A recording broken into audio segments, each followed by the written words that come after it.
What's going on, everybody? Welcome back to another video. Today, we're going to be discussing the top 5 data analyst interview mistakes.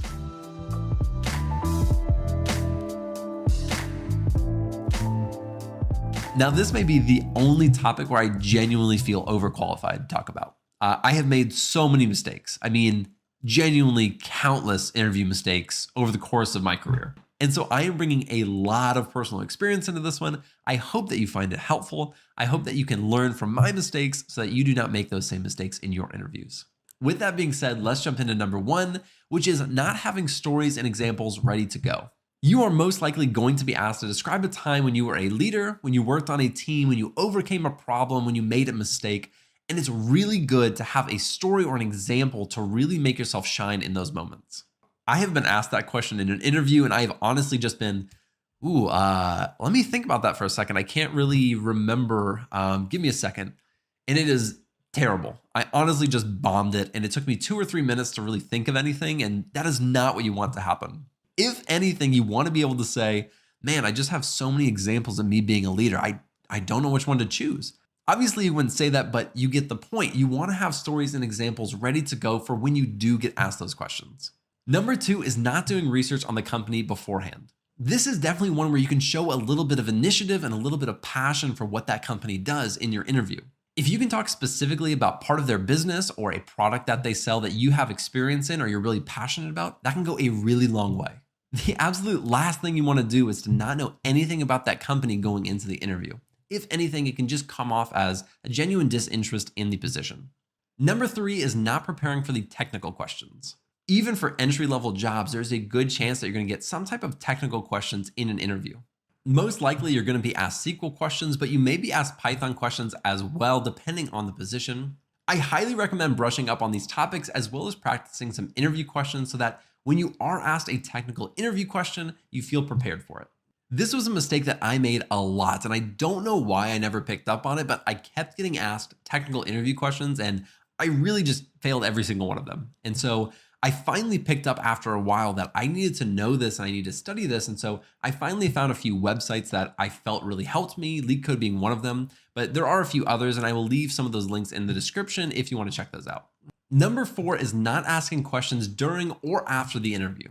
Asking questions shows that you are interested in the position and that you want to know more. And so typically these interviews are not really meant to just be a question and answer. They're meant to be a little bit more like a conversation. And so you should be asking questions throughout the interview, and not only at the end, but also at the end is very important.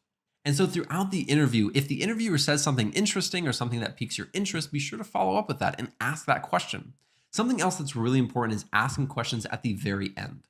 There are so many questions that you can ask at the end of an interview. So honestly, you should never have no questions at the end. I recommend writing 4 or 5 questions down before you actually get into the interview. And if they aren't answered during the course of the interview, those are ones that you can ask at the end. At the end of an interview, when they would ask me if I had any questions, I would almost always say, nope, I think we covered everything. Thank you so much for your time. And that was kind of what I said in every single one. And honestly, I'm just now realizing that that was a missed opportunity to connect with the interviewer. It was also a missed opportunity to talk more about the position, talk more about the company, and maybe highlight some of my experience and skills a little bit more to give me a better shot at the job. Number 5 is not telling the truth during your interview. Now, I know this one is not a popular one. There are a lot of people who have messaged me and commented on previous videos where I've talked about this, but I am a firm believer that lying in your interview is not going to be very helpful.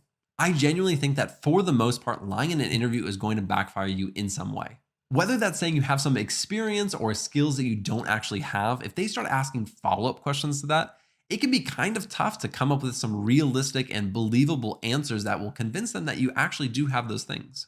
And so I genuinely believe that telling the truth during an interview will only benefit you in the long run. I'm going to give you one bonus one, even if you don't want it, and that one is not dressing professionally. I know you're looking at me and you probably think, Alex, you probably have never dressed up in your life. I do try to look very professional at my work. And I think it sets a really good precedent when you show up and you're wearing a suit and a tie or a nice dress and you look really good for that interview. You may be working with a recruiter and they say, oh, this company is very relaxed. They just wear jeans and a t-shirt. So you can just wear that. It's totally fine. I would still recommend dressing professionally. I think it just shows a level of respect and professionalism, and that sets a really good pace for the interview. With that being said, that is my top 5 data analyst interview mistakes. I hope it was helpful. I hope you can learn from my personal experiences. I have had so many terrible experiences. And so I do not want you to have those experiences. I want your interviews to go fantastic, amazing, and you to get that job immediately. So thank you guys so much for joining me. I appreciate you, and I will see you in the next video.